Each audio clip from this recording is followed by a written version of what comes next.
The museum's first section is Timeline. This section tells the story of the company by tracing the history of its production plants, from the Portello, where the company was born in Milan, to Arese, Pomigliano d'Arco, and finally the Balocco test track. Secondly, it focuses on the people, managers, great designers, sport directors, who left their mark on these 110 years of history. Finally, an homage to all those Alpha employees who have written big or small pages of this story. But the absolute stars are the vehicles. 19 cars that bear witness to the various chapters in this 11 decades history. A history that naturally had to begin with the 24 horsepower, the first vehicle presented in 1910. 4 inline cylinders, 4 liters, 40 horsepower, and 100 km/h in maximum speed. But still no brakes on front wheels, and wheels made on wood. A unique and still perfectly functioning vehicle.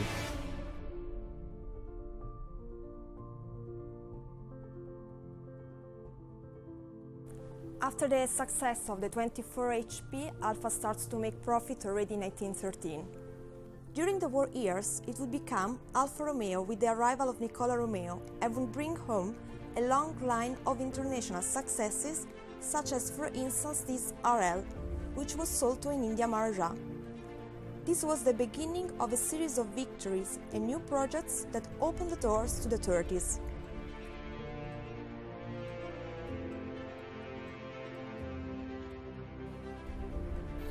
A period of great commercial success in the most important elegance contest, but also in the big races of that time. From the Mille Miglia to the Targa Florio and the 24 Hour of Le Mans, Vittorio Jano's vehicles, first the 6Cs and then the 8Cs, just couldn't stop winning. This is the long wheelbase 8C 2300, which won the 24 Hour of Le Mans race in 1931. It's powered by one of the designer's masterpieces, an inline 8-cylinder twin-cam with compressor, which was a true winner in the races, as well one of the most powerful and adaptable engines on the market.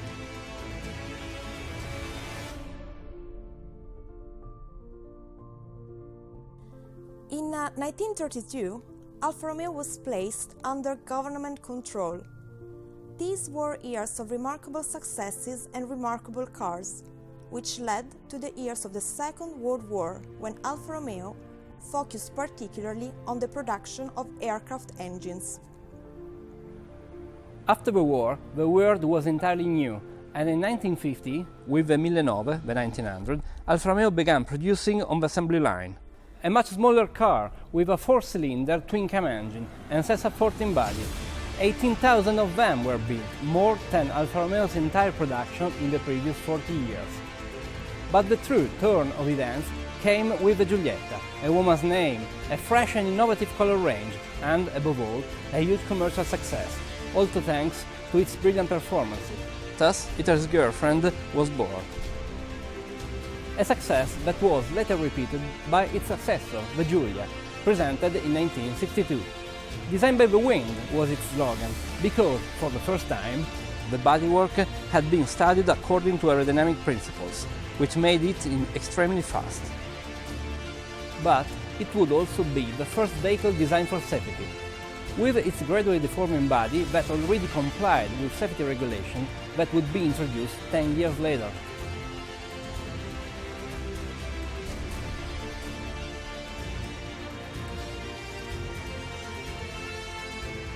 The 70s begin with the introduction of the Montreal, which had been presented at the Canadian Expo 3 years earlier. It was the ideal aspiration of modern man in terms of cars, and would represent a true turn of events in its design and colors. Then, the Alfa Sud plant was established in Pomigliano d'Arco, where the first compact car with front-wheel drive was built, and the project for the Alfetta saw the light, the sports sedan with a transaxle setup. The last evolution of the Alfetta was the 75, which got its name as a tribute to the 75th anniversary of Alfa Romeo. And then came the elegant sedan designed by Pininfarina, the 164, with front-wheel drive. This was a time of revolution for the style center, but also for the mechanics. The common rail turbo diesel engine made its debut, as well as the high double wishbone front suspension. Soon, the 156 would become an unbeatable vehicle on the road, where it collected 90,000 orders in the first 3 months, but also on the track, where in just 10 years it won 13 championships in the touring category, and paved the way for a new generation of Alfa, which is represented here at the museum by the concept car of the 8C Competizione.